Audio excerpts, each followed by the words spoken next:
Pelosi अब विमान में सवार होते हुई सीढ़ियां चढ़ती हुई।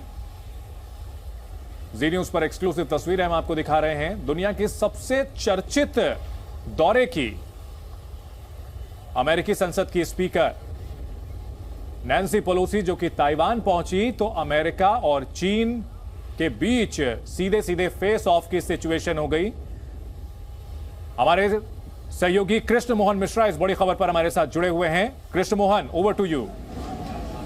अभी की जो स्थितियां नजर आ रही हैं उससे साफ साफ ये दिख रहा है कि अमेरिका इस पूरे मौके को एक शो की तरह इस्तेमाल करना चाहता था, और जो उसने 24 घंटे से थोड़ा कम वक्त लगा भी, तकरीबन 17-18 घंटे, और उस दौरान उसने कोई भी ऐसा मौका नहीं छोड़ा जबकि वो शो कर सके इस पूरे के पूरे इवेंट को एक बहुत अच्छे शो की तरह। और ये सारी की सारी चीज़ें चीन को दिखाने के लिए वो कर रहा है। चीन को आपत्ति थी कि नैन्सी पेलोसी ताइवान न पहुंचे। नैन्सी पेलोसी अपने तय कार्यक्रम के मुताबिक ताइवान पहुंची और उसके बाद उन्होंने नॉन स्टॉप मीटिंग की, नॉन स्टॉप संबोधन किया। हालांकि अभी तक उन्होंने चीन का सीधे नाम लेकर कोई बात नहीं कही, लेकिन उनकी हर बात में इशारा चीन की ही तरफ था। अब एक बहुत ही कामयाब शो के बाद नैन्सी पेलोसी यहां से निकल रही हैं और अब वो साउथ कोरिया जाएंगी। दक्षिण कोरिया जाना भी एक महत्वपूर्ण इंडिकेशन है। दक्षिण कोरिया उस इलाके में चीन और नॉर्थ कोरिया दोनों के बीच में फंसा हुआ है और वो इन दोनों का ही धुर विरोधी है। दक्षिण कोरिया हमेशा से अमेरिका का एक बहुत ही पक्का सहयोगी रहा है। अगर ये तनाव आगे बढ़ता है तो वहाँ ठीक चीन के बगल में अमेरिका का जो सबसे बड़ा सहयोगी होगा वो दक्षिण कोरिया ही होगा। चंदन, बिल्कुल। और दक्षिण कोरिया के दौरे पर जा रही हैं। हमारे साथ दो खास मेहमान और जुड़ चुके हैं। रोविंदर सचदेव भी हमारे साथ जुड़ चुके हैं, विदेश मामलों के जानकार हैं। और रोविंदर सचदेव, अभी जैसा जैसा कृष्ण मोहन ने बताया कि एक अमेरिका ने ये शो किया और पूरे इवेंट के तौर पर दुनिया को दिखा दिया कि भाई दुनिया में एक ही सुपर पावर है अमेरिका, और चीन के तमाम एतराज के बावजूद पेलोसी आई, आराम से पूरा यहां पर सारी मीटिंग्स को अटेंड किया और अब वापस लौट रही हैं। इसके क्या मायने हैं? नहीं, देखिए, डेफिनेटली एक तो वही मायने जो आपने कह दिया कि अमेरिका ने दिखा दिया दुनिया को, मैं आया, मैं मतलब हमारी रिप्रेजेंटेटिव आई गई, चाइना बोलता रहा, धमकी देता रहा, कुछ हुआ नहीं फिजिकली। परंतु इससे एक चीज तो हो गई है कि ये जो एक नॉर्मल, अब जो नया नॉर्मल बन गया है, अभी तक जो टेंशन्स थी चाइना और अमेरिका के बीच में, चाइना ताइवान के बीच में, चाइना साउथ सी के बीच में टेंशन्स थी, अब वो टेंशन्स एक अगले लेवल पे चली गई हैं। राइट, मिलिट्री कन्फ्रंटेशन अभी नहीं हुआ है, बट ये सारा पूरा गेम एक नेक्स्ट लेवल का हो गया है यहाँ पर। बट यस, अमेरिका का ये करने, देखिए दोनों साइड इस समय बैक ऑफ नहीं कर सकते थे, तो अमेरिका ने तो कर दिया। बैक ऑफ करता तो अमेरिका की साख पे असर पड़ता, इंडो पैसिफिक के देशों में, जापान, कोरिया जैसे भी बात हो रही है, राइट, वो भी देख रहे हैं कि अमेरिका कितना रिलायबल, कितना कमिटेड रहेगा। बात यह है कि लोग अमेरिका की रेटोरिक देखते हैं, जो अमेरिका लेक्चरबाजी करता है, पर लोग अमेरिका की असली जो रिटर्न लैंग्वेज है उस पर ध्यान नहीं देते। यूक्रेन में भी जो हुआ था, लोग कहते हैं कि अमेरिका ने यूक्रेन को दगा दे दिया, पर अमेरिका ने तो शुरू से कहा था कि भैया मैं आऊंगा नहीं, बाकी सारा करूंगा। तो अमेरिका ने वो करा। तो सिमिलरली एशिया में अमेरिका ताइवान को कह रहा है मैं मदद सारी करूंगा। लेकिन फ्लेयर अप से पहले जिस तरह से फिजिकली एक बड़ा अधिकारी अमेरिका का वो ताइवान में पहुंच चुका है, कहीं ना कहीं चीन को यह संदेश दे दिया गया है कि जैसी हरकत रूस ने यूक्रेन में की है, जो अटैक किया है, उस तरह की जरूरत ना की जाए। और जब नैन्सी पेलोसी ये कहती हैं कि अमेरिका लोकतांत्रिक मूल्यों की रक्षा के लिए हमेशा मजबूती से डटा रहेगा, इसके बड़े दूरगामी परिणाम हो सकते हैं। हमारे साथ रिटायर्ड एयर मार्शल पीके श्रीवास्तव जी भी हैं।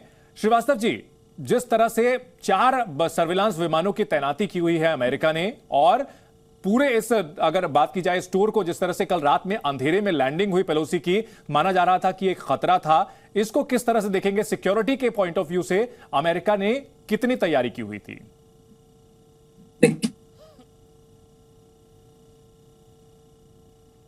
कि अमेरिका क्या पावर प्रोजेक्शन एयरक्राफ्ट था, ईडब्ल्यू सेटअप था जी। कुछ ऑडियो में समस्या आ रही है, आपके साथ दोबारा संपर्क करने की हम कोशिश करेंगे। इस बीच कृष्ण मोहन, जो तस्वीरें सामने निकल करके सामने आ रही हैं, एक चीज साफ है, जैसा कि आपने बताया कि अमेरिका ने यह शो बहुत ही मजबूती के साथ और बहुत ही अपने मन मुताबिक चलाया। अब बड़ा सवाल यह खड़ा होता है, जिस पर पहले भी बात हो रही थी, आगे चीन क्या कर सकता है? क्या अमेरिका ने जो मैसेज दिया है इसके बाद चीन बैक ऑफ करेगा या फिर अपना आक्रामक रवैया बरकरार रखेगा? अभी तक की जो चीज़ें हैं चंदन, पिछले 24 घंटे में जो जो चीज़ें हुई हैं उसे देखकर ये लगता नहीं है कि चीन इतनी आसानी से बैक ऑफ करेगा। सवाल ये है कि आगे क्या करेगा। मिलिट्री कन्फ्रंटेशन की स्थिति अभी नहीं आई है, वो अभी यहाँ से बहुत दूर है। तो डिप्लोमेटिकली चीन अब इसके बाद क्या करेगा उस पर सबकी नज़र होगी। हो सकता है चीन डिप्लोमेटिक कल रात को 3 बजे अमेरिका के एम्बेसडर को उठाकर उससे नाराज़गी जाहिर करना, ये एक बहुत ही सख्त कदम है। ऐसा प्रोटोकॉल, ऐसी चीज़ें होती नहीं हैं और इसको प्रोटोकॉल के खिलाफ भी माना जाता है, रात को 3 बजे उठाकर और उससे आपत्ति दर्ज कराना। अब सवाल यह है कि चीन इसके आगे क्या करेगा। क्या वो ताइवान का ब्लॉकेट शुरू करेगा? क्या वो अमेरिका से अपने डिप्लोमेट्स वापस बुलाएगा या किसी और लेवल पे जाएगा? जैसा अभी सचदेव साहब कह रहे थे कि ये एक अलग लेवल पे आ गया है। उसके बाद आगे क्या होगा? सबकी नजरें इस समय इंडो पैसिफिक क्षेत्र में इन्हीं सारी जगहों पर टिकी हुई हैं, चाहे वो जापान हो या चाइना हो, अमेरिका हो, ताइवान हो। इन सारी स्थितियों में, इन सारे देशों में, इन सारे इलाकों में जो भी डेवलपमेंट्स होंगे अगले कुछ दिनों में या कुछ हफ्तों में, वो दरअसल पूरी दुनिया के ऊपर असर डालेंगे, पूरी दुनिया का एक तरह से भविष्य तय करेंगे। बिल्कुल। रविंद्र सचदेव, अगर बात की जाए पोस्चरिंग की, पूरी दुनिया के सामने ताकत दिखाने की, तो चीन ने भी लड़ाकू विमान अपने तैनात किए हुए हैं, वॉरशिप्स भी उतार रखी हैं, एयरक्राफ्ट कैरियर्स भी उतार रखे हैं। तमाम बातें एक तरफ, दूसरी तरफ हार्ड रियलिटी यह है कि चीन की इकोनॉमी अच्छा नहीं कर रही है। चीन अपने बैंकों के पैसे जो हैं वो ग्राहकों को नहीं दे पा रहा है। दूसरी ओर एक बड़ा कारोबारी है चीन, जो कि पूरी दुनिया के साथ कारोबार करता है और यही उसकी ताकत है। तो ऐसे में क्या कोई फ्लेयर अप वो अफोर्ड कर सकता है? Great question. Full flare up कब होगा वो कह नहीं सकते, अफोर्ड नहीं भी कर सकता। पर बात फंडामेंटल फिर ये आ जाती है ना कि आप अपने देश के सॉवरेन इंटरेस्ट को कैसे कॉस्ट बेनिफिट करते हो। आपको लगता है कि आपके देश की टेरिटोरियल सॉवरेनिटी की कीमत इतनी है कि आप उसकी इकोनॉमिक कॉस्ट की चिंता नहीं करोगे। फॉर एग्जांपल जैसे रशिया, ठीक है ना, रशिया को था कि मेरे को तो करना ही है यूक्रेन का, मेरे पे जो करें। उसने कैलकुलेट करा, मिस कैलकुलेट कर गया, मानो नुकसान ज्यादा हो रहा है पर करा उस। तो सिमिलरली चाइना भी जब कैलकुलेट करेगा, और एब्सोल्युटली पॉइंट है कि चाइना और ताइवान इनफैक्ट आपस में भी इनका इकोनॉमी करीब $350 बिलियन ट्रेड है, बहुत इंटरलिंक्ड है ये दोनों नेशंस आपस में भी। और चाइना दुनिया की फैक्ट्री है, दुनिया के 90% जो बड़े कंटेनर होते हैं उनकी शिपमेंट चाइना और ये ताइवान के समुद्र से बीच में से होती है। इमेजिन करो 90% जो चाइना के जूते, चप्पल, मशीनरी, सोलर पैनल्स, कम्युनिकेशन जो भी और चिप्स वगैरह जा रहे हैं, राइट। तो जब इतना बड़ा ट्रेड है तो ऑब्वियसली इस पे इम्पैक्ट तो पड़ेगा ही। पर बात यह है कि ये डिसीजन वही है, लीडर को लेना होगा कि क्या कॉस्ट है। बट यस, उसमें एलिमेंट ये है कि चाइना का फुल प्रेफरेंस, पहला प्रेफरेंस तो यही रहना चाहिए कि बिना वॉर करे ही अगर ताइवान को ले लिया जाए। पर चाइना का टारगेट एक है, आप आगे से चलो 2049 कम्युनिस्ट पार्टी के 100 साल उससे पहले लेना है। शी जिनपिंग ये कहते हैं कि ये हमारी पीढ़ी, हमारी जनरेशन की रिस्पॉन्सिबिलिटी है कि हम ताइवान की प्रॉब्लम आगे ना छोड़ के जाए। मीन्स कि भाई अगले 10-20 साल में सॉल्व करें। अब चाइना मिलिट्री अपनी तैयार कर रहा था अच्छे से कि 2025-30 तक में ताइवान को शायद दबा दूंगा, मिलिट्री रूप से कर दूं कि वॉर करने की जरूरत ही ना पड़े। रविंद्र सचदेव, आपको रोकना चाहेंगे। कृष्ण मोहन, जो तस्वीरें आ रही हैं सामने, हम चाहेंगे कि आप हमारे दर्शकों को एलैबोरेट करके बताएं कि इनके क्या मायने हैं, क्या हो रहा है एग्जैक्टली। अब देखिए, अब नैन्सी पेलोसी विदा ले रही हैं ताइवान से और अब उसके बाद उनका अगला पड़ाव दक्षिण कोरिया है। बहुत कामयाब उनका दौरा रहा अमेरिका के संदर्भ में अगर कहा जाए। न तो अमेरिका ने चीन की धमकियों की परवाह की और ना ही उसने चीन की धमकियों को हल्के से लिया।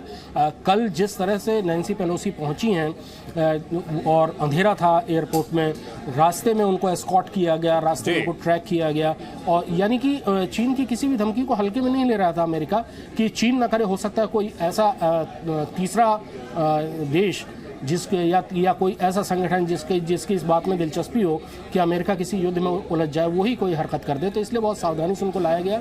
लेकिन उस दौरान अमेरिका ने जो संदेश देना चाहता था वो संदेश बहुत खुलकर और बहुत सख्ती और मजबूती के साथ दिया। ठीक है, अगला पड़ाव दक्षिण कोरिया है। दक्षिण कोरिया भी बहुत महत्वपूर्ण होने वाला है, ताइवान से थोड़ा ही कम महत्वपूर्ण आप उसे मान सकते हैं। ठीक है, श्रीवास्तव साहब, कल एस्कॉर्ट किया जाता है, अंधेरे में प्लेन उतारा जाता है, आज जो सर्विलांस विमान है वो तैनात किए जाते हैं। सिक्योरिटी के हिसाब से इसको किस तरह से आप एक्सप्लेन करते हैं? देखिए, जहां तक सवाल है कि जो टोही विमान तैनात हैं वो तैनात रहेंगे, क्योंकि अभी एक अमेरिका का कमिटमेंट और भी ज्यादा मजबूत हो गया है, क्योंकि ये विजिट जो है वो पेलोसी ने अपनी मर्जी से की है, ताइवान के इनविटेशन से नहीं की है। ये तो पूरा मीडिया जानता है जी। और उन्होंने बल्कि इसको डिक्लेयर नहीं किया था, अनडिक्लेयर्ड विजिट की है। तो इसमें ताइवान को एक तरीके से जिम्मेदार ठहराना वो चीन को भी थोड़ा मुश्किल होगा। लेकिन जहां तक सवाल है कि अमेरिका ने जब ये पहल की है तो उस बात की को सुरक्षा देना, उसके लिए मिलिट्री डिटरेंट क्रिएट करना, ये अमेरिका की ग्लोबली एक जिम्मेदारी बन जा रही है। सारे देश देख रहे हैं कि आपने विजिट तो कर दी, क्या आपके विजिट के जाने के बाद की जो मार होगी वो सिर्फ ताइवान पर पड़ेगी क्या? और ये नहीं होगा। यहाँ दो चीजें मैं बताना चाहूंगा आपके दर्शकों को। पहला ये कि there is a national interest point of view, China का नेशनल इंटरेस्ट क्या है, और दूसरा पॉइंट ऑफ व्यू है कि शी की अपनी प्रेस्टीज का इंटरेस्ट क्या है। तो नेशनल पॉइंट ऑफ व्यू से चाइना का ये मौका नहीं है कि चाइना मिलिट्री एक्शन ले, ये ऑप्शन उनके पास नहीं है। जब भी वो उसका कोल्ड रियलिटी चेक करेंगे तो उनको महसूस होगा कि मिलिट्री एक्शन इस वक्त बिल्कुल भी उनके हक में नहीं है। उनकी फाइनेंशियल कंडीशन ठीक नहीं है, उनकी पूरी इकोनॉमी एक्सपोर्ट डिपेंडेंट है, और उनके पास ताइवान के चिप्स आते हैं, उनकी मिसाइल्स में, उनके जहाजों में, उनके युद्ध पोतों में, सब में उनके चिप्स लगे हुए हैं। तो अगर वो ताइवान को नष्ट करते हैं तो इसलिए इस चीज को, ताइवान को अगर हम उस नजरिए से देखेंगे जो यूक्रेन वाला है, उससे ये ठीक नहीं होगा। दोनों में बिल्कुल कोई समानता नहीं है। It is like comparing an apple with orange. अलग अलग सिचुएशन है, अलग अलग सिचुएशन है, और शायद इसीलिए अलग अलग रिस्पांस भी देखने को मिल रहा है। अमेरिका की ओर से भी जो रिएक्शन दिया गया है वो बिल्कुल अलग है। यूक्रेन के मामले में वो लगातार कहता रहा था कि हम इसके लिए रूस को कीमत चुकानी पड़ेगी, लेकिन यहां इस मामले में ताइवान में खुद अमेरिकी संसद की स्पीकर पहुंचती हैं और बाकायदा चीन की जो धमकियां हैं उसको नजरअंदाज पूरी तरह से दरकिनार करते हुए पहुंचती हैं और आराम से यहां मीटिंग्स में हिस्सा लेती हैं। इन सब के बीच रॉबिन सचदेव, कुछ पॉइंट्स में यहां रखना चाहूंगा, कुछ फैक्ट्स बताना चाहूंगा। अमेरिका में लगातार 2 क्वार्टर से इकोनॉमी में गिरावट आ रही है, उसके बाद एक घटना होती है, अल जवाहिरी को मार दिया जाता है, और अब तीसरी घटना यह होती है कि नैन्सी पेलोसी ताइवान का दौरा करती हैं। क्या इन तीनों घटनाओं में कोई रिलेशन आप देखते हैं? एज सच तो कोई कोरिलेशन नहीं है मेरे ख्याल से जी। बट यस, जो आपकी इकोनॉमी की बात है बड़ी सही है कि 2 क्वार्टर से अमेरिका में नेगेटिव जीडीपी है, तो टेक्निकली कहने को शायद रिसेशन है, पर बाइडेन सरकार कहती कि रिसेशन नहीं है, बात अलग है। पर इकोनॉमी का जो पॉइंट है, देखिए अहम है। अमेरिका के पास भी चाइना की इकोनॉमी भी गड़बड़ आ रही है, नो डाउट स्लो चल रही है, और अंदर रियल एस्टेट और बैंकिंग के प्रॉब्लम्स हैं जी। अमेरिका के पास भी डोमेस्टिक इश्यूज हैं। उसके अलावा जो यूक्रेन वॉर है जी, यूक्रेन वॉर में अमेरिका का बहुत पैसा लग रहा है, यूरोप का बहुत पैसा लग रहा है जी। तो कहीं उस पैसे की वसूली यहां ताइवान से करने की तैयारी तो नहीं है कि चीन से का खतरा दिखा करके हथियार बेच करके कमाई कर ली जाए? नहीं, वो तो बिल्कुल होगी। ताइवान को अमेरिका कहता है मैं पूरी मदद करूंगा। मदद का मतलब ये थोड़ी मैं आपको चैरिटी में दूंगा, दान थोड़ी दूंगा, मैं तो आपको बेचूंगा जी। तो अमेरिका जो भी बेचेगा, जो भी अपने फाइटर एयरक्राफ्ट्स हैं, एंटी मिसाइल सिस्टम्स हैं इत्यादि ताइवान को, अमेरिका तो कहता है मैं तुमको यही तुम्हारे पे कृपा कर रहा हूं कि तुम्हें मैं बेच रहा हूं, तो मैं तुम्हें बेचूंगा भी नहीं। आप मेरे से खरीदो ताकि आप अपनी डिफेंस कर सको। ठीक है, पीछे से मैं भी हूं, बट आप खरीदो। तो अमेरिका ये तो ताइवान को लेके जापान को, कोरिया को, फिलीपींस को, पूरे इंडो पैसिफिक रीजन में सारे देशों को पुश कर रहा है जी। और सारे देशों को क्योंकि घबराहट भी हो रही है, टेंशन बढ़ रही है, सब देश खुद भी सोचते हैं हमें चाहिए डिफेंस। कही आपने कि सारे देशों के बीच टेंशन बढ़ रही है। कृष्ण मोहन, क्या इस यात्रा के बाद, ये 24 घंटे से कम की जो ये यात्रा है, इसके बाद जो वर्ल्ड ऑर्डर है वो कहीं ना कहीं बदल जाएगा? जो बैलेंस है वो अमेरिका की तरफ टिप हो जाएगा? देखिए, बैलेंस किसकी तरफ शिफ्ट होगा ये तो अभी कहना ज़रा मुश्किल है, और बहुत ज़्यादा वर्ल्ड ऑर्डर इसी यात्रा के बाद बदल जाएगा ये भी थोड़ा सा मुश्किल है, लेकिन रुझान समझ में आने लगेंगे। पाकिस्तान ने अपनी बात जाहिर कर दी, ऑब्वियस था, नेचुरल एलाई। रूस ने अपनी बात कह दी, वो भी तय था कि नेचुरल एलाइज हैं। हो सकता है कि दक्षिण कोरिया विजिट के बाद कल तक या परसों तक नॉर्थ कोरिया की तरफ से कोई बयान आए और वो चीन और रूस के लाइन में खड़ा हो, ये भी बिल्कुल तय है। सवाल यह है कि ईरान किधर जाएगा अगर ईरान इस मामले पर कोई रिएक्शन देता है, अफगानिस्तान किधर जाएगा अगर वो इस मामले पर कोई रिएक्शन देता है। पश्चिम के देश जैसे जर्मनी ने ताइवान के पक्ष में अपने आप को खड़ा कर लिया। चीज़ें होनी शुरू हो जाएंगी अगले कुछ दिनों तक। अगर ये मामला ठंडा नहीं पड़ता, ये मामला, ये तनाव कम नहीं होता है, तो अब धीरे धीरे चीज़ें साफ होनी शुरू हो जाएंगी। अलग अलग देशों के बयान वक्त वक्त पर आते रहेंगे और उससे ये समझ में आता रहेगा कि कौन देश किसकी तरफ जाएगा। लेकिन मामला गंभीर होना तब से शुरू होगा जब से ब्लॉकेड शुरू होंगे। अगर चीन ताइवान का ब्लॉकेड शुरू कर दे या चीन अपने राजनयिक अमेरिका से या दूसरी जगहों से वापस बुलाना शुरू कर दे, तब ये माना जाएगा कि की बात की कृष्ण मोहन, अभी आज ये खबर आई कि जो नेचुरल सैंड है उसका एक्सपोर्ट बंद कर दिया जाएगा, सप्लाई बंद की जा रही है चीन की ओर से। और साथ साथ जो है कुछ अगर ताइवान की बात की जाए तो वो एक टापू देश है, उसको निश्चित तौर पर मेनलैंड चाइना से काफी मदद मिलती है। तो आप जिस ब्लॉकेड की बात कर रहे हैं, क्या जो नेचुरल सैंड की सप्लाई बंद की गई है उसकी छोटी सी शुरुआत कही जा सकती है? ऐसा हो भी सकता है और ऐसा नहीं भी हो सकता है कि ये जो छोटा सा कदम है ये आगे जाकर पूरे के पूरे इकोनॉमिक ब्लॉकेड में परिवर्तित हो। ताइवान के साथ चीन के बहुत पुराना और बहुत ही बड़ा व्यापार का एक साझेदारी है, दोनों साथ मिलकर भी कई मामलों में व्यापार साथ में करते हैं। अगर ताइवान को नुकसान होगा तो चीन को भी नुकसान होगा और चीन किसी भी स्थिति में अपना आर्थिक नुकसान नहीं करना चाहेगा। तो ऐसा हो भी सकता है और ऐसा नहीं भी हो सकता। हो सकता है चीन थोड़ा सा आर्म ट्विस्टिंग कर रहा हो, थोड़ा सा दबाव डालने की कोशिश कर रहा हो, या ये भी हो सकता है कि चीन हमेशा के लिए ताइवान के मसले को सुलझाना चाहता हो। ये मसला आज नहीं तो कल चीन ताइवान के साथ सुलझाएगा। बड़ा अहम सवाल है हमेशा के लिए इस यात्रा, इस मसले को सुलझाना, जिसका इंटेंट लगातार शी जिनपिंग दिखाते रहे हैं। श्रीवास्तव जी, क्या इतना बड़ा रिस्क इस मोमेंट पर शी जिनपिंग ले सकते हैं, जबकि कुछ दिनों बाद जो है कम्युनिस्ट पार्टी का अधिवेशन होने वाला है, तीसरी बार राष्ट्रपति बनने वाले हैं? देखिए, डोमेस्टिक ऑडियंस के लिए वो कुछ करेंगे, ये उनकी अभी लगता है कि मजबूरी हो गई है, क्योंकि अमेरिका ने ये दिखा दिया कि आपके जितनी भी आप धमकी दें, हम तो आएंगे ही। अब ये सोचने वाली बात है कि अब इस वक्त शी के पास क्या क्या ऑप्शंस हैं। हार्ड मिलिट्री एक्शन या हार्ड मिलिट्री ऑपरेशन का एक्शन मुझे नहीं लगता कि अभी उनके पास अवेलेबल है, क्योंकि वो उसके लिए पूरी तरह तैयार नहीं है। उसकी तैयारी अभी उनको करनी है, क्योंकि ये वाली भिड़ंत जो होगी, ताइवान के पास जो इक्विपमेंट है वो नाटो कंपैटिबल हैं, सारे के सारे यूएस सप्लाइड हैं, उनकी ट्रेनिंग वही उसी इक्विपमेंट पे हुई है। इसलिए यहाँ की जो सूरत हाल है वो यूक्रेन से बिल्कुल अलग है। यूक्रेन में रशियन ओरिजिन इक्विपमेंट थे, तो यहाँ पर उसको एक्सेलरेट करना, उनको इक्विप करना जरा आसान होगा अमेरिका के लिए भी। और दूसरी चीज यह है कि जो इनका एयर डिफेंस नेटवर्क है वो अभी भी स्ट्रेंथन किया जा रहा है। और यहाँ जो लड़ाई होगी वो जमीनी पर नहीं लड़ाई होगी, यहाँ लड़ाई एम्फीबियस होगी, या तो मेरीन वॉरफेयर होगा या एयर वॉरफेयर होगा, इनका कॉम्बिनेशन होगा। क्योंकि आपको यहाँ पर वहां बीच में ताइवान स्ट्रेट है, उसमें आर्मी का इतना दखल नहीं हो सकता है। तो इसलिए ये कहना कि ये लड़ाई उस हिसाब से है, तो मैं जैसे देखता हूँ कि ये जो एक्सरसाइज हो रही है ये पोस्टरिंग होगी कि हम आपको घेर सकते हैं जब चाहें। ये भी होगा कि वो कुछ और अपनी एक्सरसाइज को जरा तेजी से करेंगे, उसमें लाइव फायरिंग भी होगी। लेकिन जहां तक टोटल ब्लॉकेट का सवाल है या ताइवान को वो करने का, they'll have to think of other options, like उनके पास स्पेस के ऑप्शंस हैं, उनके पास साइबर ऑप्शंस हैं, उनके पास फाइनेंशियल सैंक्शंस के ऑप्शंस हैं, उनके पास ट्रेड को कट ऑफ करने के ऑप्शंस हैं। सीधे कॉन्फ्रंटेशन के बजाय जो इनडायरेक्ट तरीके हैं उससे ताइवान को पर दबाव बनाने की कोशिश की जाएगी। कृष्ण मोहन, दो तस्वीरें हम जो देख पा रहे हैं, जिसमें एक में दिख रहा है कि अब ये विमान उड़ान भरने को है, दरवाजे बंद हो चुके हैं, और दूसरे में हम उन सर्विलांस के जो प्लेन्स हैं उनकी भी तस्वीरें दिखा रहे हैं। इलैबोरेट कर सकें आप इन तस्वीरों को?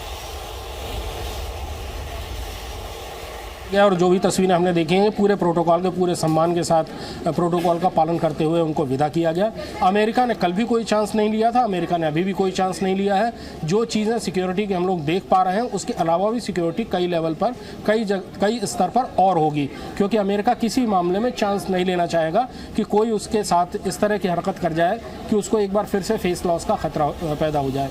जो सर्विलांस के इक्विपमेंट या जो भी सर्विलांस टोही विमान हम देख पा रहे हैं, उसके अलावा भी कई स्तर पर इस समय सुरक्षा उस जहाज़ को दी जा रही होगी जिस जहाज़ में बैठकर नैन्सी पेलोसी ताइपे से और दक्षिण कोरिया की तरफ जाएंगी। बिल्कुल। रोबिन सचदेव, अगर बात की जाए इस दौरे की, तो बताया यह जा रहा है कि ताइवान के जो शेयर मार्केट है उसमें 2% से ज्यादा की गिरावट देखने को मिली। अलग अलग जो शेयर मार्केट है उनमें थरथराहट पहले से ही एक हल्की सी यहां पर जो धमकियों का सिलसिला चल रहा है उससे ही शुरू हो गई। ऐसे में एक चीज तो साफ है कि दुनिया एक और कन्फ्रंटेशन झेलने के लिए कतई तैयार नहीं है। भाई तैयार हो ना हो, जब कन्फ्रंटेशन होगी तो झेलना पड़ेगा।